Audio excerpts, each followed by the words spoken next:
Episode ఏంటి madam? ఇప్పటికే చాలా చోట్ల కూడా కేసులు నమోదైనాయి కదా. సజ్జల రామకృష్ణారెడ్డి స్క్రిప్ట్ చదివానని చెప్తున్నారు, దాని గురించి అంటే స్క్రిప్ట్ ఎవరిది చదివినా శిక్ష అయితే అతనికే కదా పడుతుంది.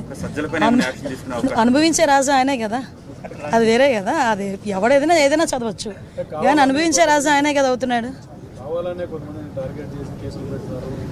ఓకేనండి, నేను ఒకటి అడుగుతున్నానండి మిమ్మల్ని, డైరెక్ట్ క్వశ్చన్.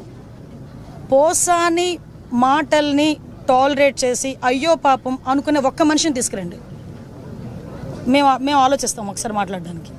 పోసాని మాటలు ఇష్టానుసారంగా మాట్లాడిన తర్వాత సభ్య సమాజం తలదించుకునే విధంగా సాధారణంగా అనకూడదు, కానీ ఇల్లిటరేట్స్ కూడా అలాంటి మాటలు మాట్లాడుకోరు. సో అవతల వాళ్ళకి మనోభావాలు దెబ్బతిన్నాయి, వాళ్ళ ఆత్మగౌరవాలు దెబ్బతిన్నాయి. పోలీస్ కేసు పెట్టారు, యాజ్ పర్ లా మేము వెళ్ళాం. ఇందులోని టార్గెటెడ్ ఏముంది? వాళ్ళు ఏం మాట్లాడలేదా? వాళ్ళు అటువంటి కామెంట్స్ చేయలేదా? మరి ఇంతకు ముందు మా మీద కేసులు పెట్టిన కేసులని ఎప్పుడు అండి? చంద్రబాబు నాయుడు గారికి మీద కేసు పెట్టారు కదా, అది ఎప్పుడు? అది 53 రోజులు తైల్లో పెట్టారు చంద్రబాబు నాయుడు గారిని తీసుకెళ్ళి ఆ రోజు. అంటే ఒకటి ఎప్పుడు కాదు, మాకు మాకు కేసు వచ్చింది, మేము యాక్షన్ తీసుకోవాలి, డెఫినెట్గా తీసుకుంటాం.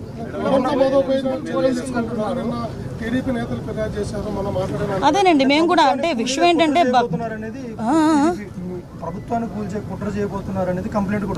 అంటే అదేనండి, ఇందాక మీకు చెప్పాను, ఏది పడితే అది మాట్లాడడానికి అవ్వదండి. డెఫినెట్గా నీకైతే వాక్ స్వతంత్రం ప్రజాస్వామ్యంలో అంబేద్కర్ గారు ఇచ్చారు, కానీ ఎలా పడితే అలా మాట్లాడమని అది ప్రజాస్వామ్యంలోని కూడా రాజ్యాంగంలో కూడా లేదు. అంటే అవతల వాళ్ళని రెచ్చగొట్టే విధంగా మాట్లాడడం కానీ, ప్రభుత్వాలని రెచ్చగొట్టే విధంగా మాట్లాడడం కానీ, ప్రజలను రెచ్చగొట్టే విధంగా మాట్లాడే పరిస్థితులు ఉంటే కనుక కంపల్సరీగా చట్టపరమైన చర్యలు తీసుకుంటాం.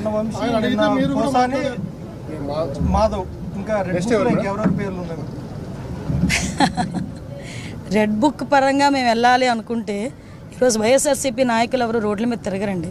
దయచేసి మీరు కూడా అర్థం చేసుకోవాలి. మేము యాజ్ పర్ లా వెళ్తున్నాము, యాజ్ పర్ వాళ్ళు ఎవరైనా కంప్లైంట్ ఇస్తే కంప్లైంట్ బేస్ చేసుకొని వెళ్తున్నాము. పోసాని గారి మీద సుమారుగా 17 కేసులు, దగ్గర 17 కేసులు రాష్ట్రం మొత్తం మీద 17 కేసులు ఫైల్ అయి ఉన్నాయి.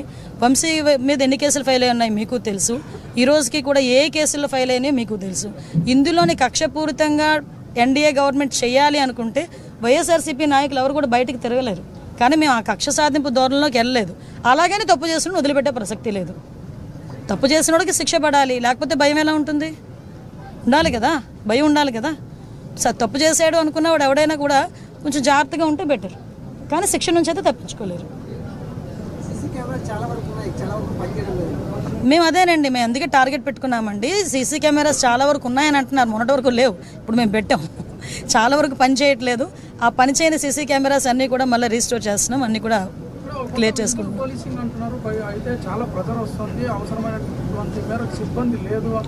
ఎస్, నిజమేనండి. ఈరోజు సుమారుగా 394 మంది ఎస్ఐలు బయటకు వచ్చారు. ఆల్రెడీ 6500 మందికి కానిస్టేబుల్స్కి ఈరోజు రిక్రూట్మెంట్ కూడా జరుగుతుంది. మొత్తం ఫిజికల్ టెస్టులు అన్నీ కూడా అయిపోయినాయి, రిటర్న్ టెస్ట్ ఒకటి పెండింగ్ ఉంది. ఇమీడియట్గా అది కూడా బయటకు వచ్చిన తర్వాత వాళ్ళు ఒక 6500 మంది బయటకు వస్తారు. సుమారుగా మేము గవర్నమెంట్లోకి వచ్చేసరికి 20,000 మంది సిబ్బంది కొరతతో ఉన్నాం పోలీస్ డిపార్ట్మెంట్. లాస్ట్ 5 సంవత్సరాలు కూడా ఎక్కడ కూడా ఎటువంటి రిక్రూట్మెంట్స్ కూడా జరగలే. మళ్ళీ మేము వచ్చి ఈరోజు మళ్ళీ దాన్ని స్ట్రెంగ్తన్ చేయడానికి, అదేవిధంగా రిక్రూట్మెంట్ చేయడానికి ఈరోజు మేము కంకణం కట్టుకున్నాం. దానిలో భాగంగానే 6500 కానిస్టేబుల్ పోస్టులు, ఇప్పుడు ఎస్ఐలు బయటకు వచ్చారు, వీళ్ళందరినీ కూడా ఉపయోగించుకుంటాం ఫర్దర్గా. అందుకే చెప్తున్నామండి, ఇన్విజిబుల్ పోలీసింగ్ అనే కారణం కూడా ఏంటంటే టెక్నాలజీని బేస్ చేసుకొని నిందితుడిని పట్టుకునే పరిస్థితి కూడా రావాలి. దానికి టెక్నాలజీని అందిపుచ్చుకోవడానికి డిపార్ట్మెంట్ వాళ్ళకి కూడా ట్రైనింగ్స్ కూడా పెడుతున్నాం. గత ప్రభుత్వంలో కొంత స్పెషల్ పార్టీకి ఇవ్వాల్సినటువంటి